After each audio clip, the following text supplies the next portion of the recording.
Hi students, welcome to chemistry classes. ఈ క్లాస్లో మనం ఓజోన్ ఎలా ప్రిపేర్ చేస్తారు.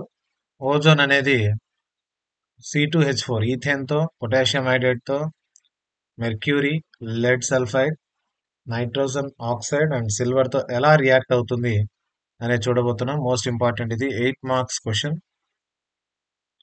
ఐపీలో 8 మార్క్స్కు ఎక్కువగా అడిగే క్వశ్చన్ ఇది. కాబట్టి ఇది ఎలా ప్రిపేర్ అవుతుంది ఓజోన్ అనేది, దాని తర్వాత ఓజోన్ ఎలా రియాక్ట్ అవుతుంది అనేది చూడబోతున్నాము. ఓజోన్ వచ్చేసి 3 మాలిక్యూల్స్ ఆఫ్ ఆక్సిజన్ తో మనకు ఓజోన్ అనేది తయారవుతుంది. 3 2s are 6, 2 3 are 6, బ్యాలెన్స్డ్ గా ఉంది. 3O2 gives rise to 2O3.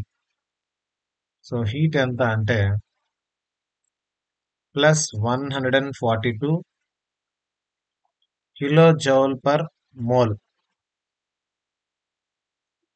So ఇది ఎలా ప్రిపేర్ అవుతుందంటే ప్యూర్ కోల్డ్ ఆక్సిజన్ అంటారు దీన్ని. ఇది ప్యూర్ కోల్డ్ ఆక్సిజన్ తీసుకుంటాం ఇక్కడ. ప్యూర్ కోల్డ్ ఆక్సిజన్ తీసుకొని దీన్ని ఎలక్ట్రిక్ డిశ్చార్జ్ లో పంపిస్తారు ఓజోనైజర్ లో.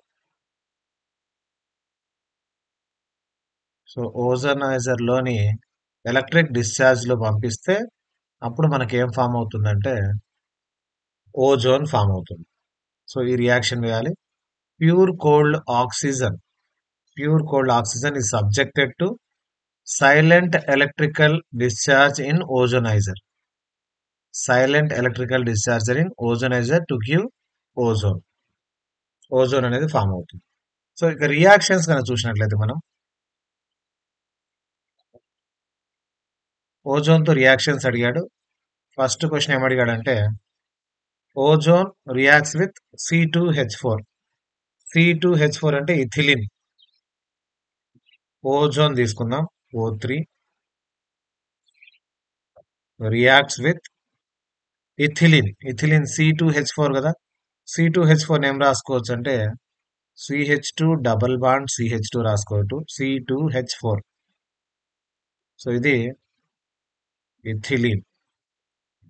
ఓజోన్ ఇథిలిన్ తో రియాక్ట్ అయ్యి ఏం ఫామ్ అవుతుందంటే ఈ CH2 ఉంది కదా, CH2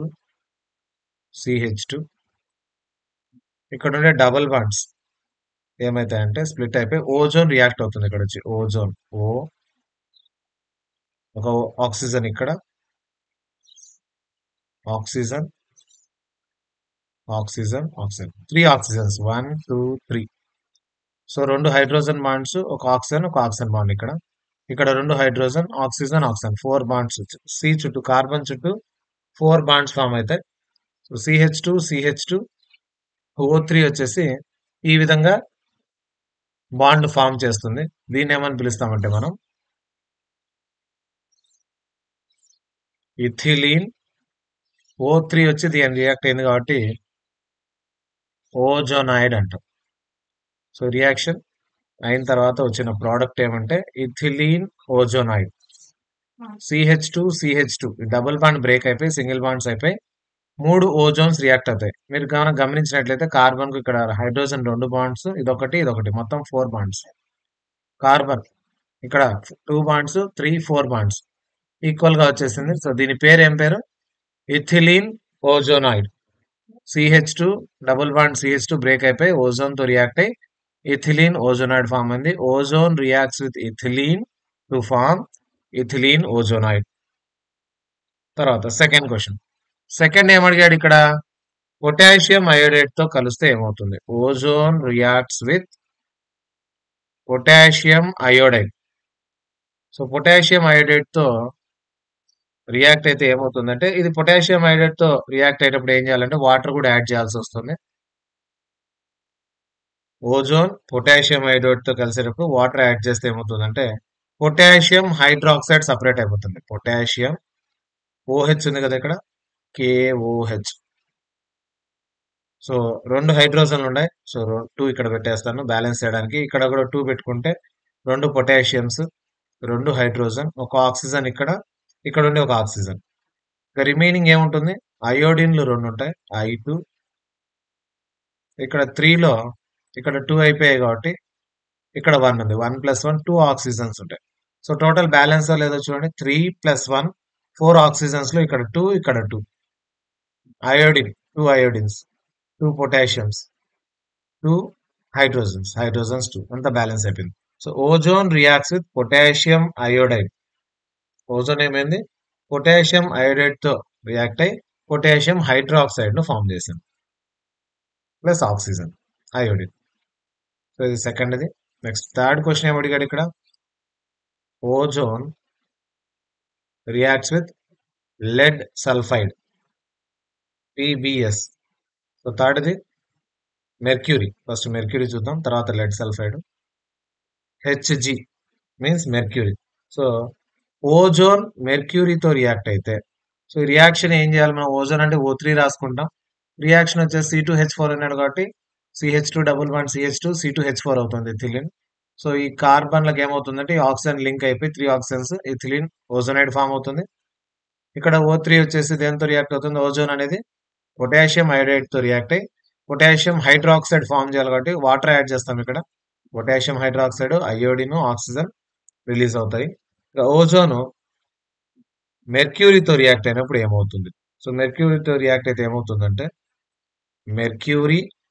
మెర్క్యూరస్ ఆక్సైడ్ అవ్వాలి అంటే Hg2 రావాలి కాబట్టి ఇక్కడ 2Hg పెట్టుకుంటాం. Ozone reacts with 2Hg to give Hg2O plus remaining ఏముంటుంది అండి? ఇక్కడ 2 పోయింది, ఒక ఆక్సిజన్ పోతే 3 ఆక్సిజన్స్ లో ఇంకా 2 ఆక్సిజన్స్ ఆక్సిజన్ మాలిక్యూల్ ఉంటుంది O2. Fourth reaction lead sulphide తో O3 plus lead sulphide gives rise to lead sulphide కాబట్టి సల్ఫేట్ ఫామ్ కావాలి. లెడ్ సల్ఫేట్ SO4 రావాలి. ఆల్రెడీ O3 ఉంది కానీ 4 కావాలంటే దీన్ని 4 తో మల్టిప్లై చేసుకుంటే 4 3 జా 12 కానీ ఇక్కడ 4 ఉన్నాయి, ఇంకా 8 కావాలి. 4 ఆక్సిజన్స్ 4 2 జా 8 8 + 4 12 4 3 జా 12. లెడ్ సింగిల్ గా ఉంది, lead sulphide lead sulphate form అవుతుంది. So ozone reacts with lead sulphide to form lead sulphate SO4 form అవుతుంది. ఇప్పుడు పూర్తిగా బ్యాలెన్స్ అయింది. నెక్స్ట్ ఫిఫ్త్ దేంతో అడిగాడు? నైట్రస్ ఆక్సైడ్ తో ఓజోన్ రియాక్ట్ అయితే ఏమవుతుంది? సో ఇక్కడ రాస్తున్నా, ozone reacts with nitrous oxide to give NO ఇక్కడ O ఒకటి రియాక్ట్ అవుతుంది O2 నైట్రోజన్ డయాక్సైడ్ ప్లస్ ఇంకా 2 ఓలు ఉంటాయి.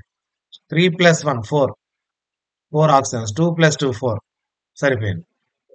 So ozone reacts with nitrous oxide to give nitrogen dioxide and oxygen. ఇక లాస్ట్ది Ag silver. Ozone reacts with silver to give same దీనిలాగే mercury లాగా. సో 2 మోల్స్ తీసుకుందాం. అప్పుడు silver oxide plus oxygen form అవుతుంది. Ag2O మొత్తం ఓలు 3 ఉండాలి కాబట్టి 0, ఇది O1 ఇక్కడ 2 మొత్తం 3 ఉంటాయి. సో ఇది 8 మార్క్స్ కు చాలా ఇంపార్టెంట్. ఫస్ట్ ఏం చేస్తాము? ఓజోన్ ప్రిపరేషన్ గురించి రాస్తాం. ఓజోన్ ఎలా ప్రిపేర్ చేస్తారంటే ప్యూర్ కోల్డ్ ఆక్సిజన్ ను తీసుకొని దీన్ని సైలెంట్ ఎలక్ట్రికల్ డిశ్చార్జ్ లోకి ద్వారా ఓజోనైజర్ లోకి పంపిస్తే ఓజోన్ అనేది ఫామ్ అవుతుంది. తర్వాత రియాక్షన్స్ ఏమున్నాయంటే ఓజోన్ C2H4 తోటి CH2 తో ఇథిలిన్ తో రియాక్ట్ అయితే ఇథిలిన్ ఓజోనైడ్ ఫామ్ అవుతుంది. అలాగే ఓజోన్ పొటాషియం అయోడైడ్ తో రియాక్ట్ చేస్తే పొటాషియం అయోడైడ్ కు కంపల్సరీ వాటర్ అయితే అవసరం కాబట్టి వాటర్ యాడ్ చేసుకుంటే KOH పొటాషియం హైడ్రాక్సైడ్ సపరేట్ అయిపోయి అయోడిన్ అండ్ ఆక్సిజన్ సపరేట్ అవుతుంది. ఓజోన్ తో మెర్క్యూరీ అండ్ సిల్వర్ రెండింటికి same type of reactions. So 2 moles of mercury 2 moles of silver తీసుకుంటే దాని ఆక్సైడ్లు అనేవి ఫామ్ అవుతాయి. సో దీని ఆక్సైడ్లు ఫామ్ అయితే రిమైనింగ్ ఆక్సిజన్ ఉంటుంది. ఇక లెడ్ సల్ఫైడ్ తో తీసుకుంటే లెడ్ సల్ఫేట్ ఫామ్ అవుతుంది, ఆక్సిజన్ సపరేట్ అవుతుంది. నైట్రస్ ఆక్సైడ్ తో తీసుకుంటే nitrogen dioxide and oxygen separate అవుతుంది. So very easy to remember. ఈజీగా మనం వేయొచ్చు కూడా. బ్యాలెన్స్ కూడా చేయడం కూడా సింపుల్ గానే ఉంటుంది. ఇది ఎక్కువగా 8 మార్క్స్‌కి అడిగే క్వెషన్ కాబట్టి ఏపీలో, టీఎస్‌లో ఇప్పటికే చాలా సార్లు ఇది లాస్ట్ 5, 6 ఇయర్స్‌లో చాలా సార్లు రిపీట్ అయిన క్వెషన్ కాబట్టి దీన్ని బాగా ఒకసారి, 2 సార్లు రియాక్షన్స్ వేసుకొని బ్యాలెన్స్ చేసుకొని చెక్ చేసుకోండి.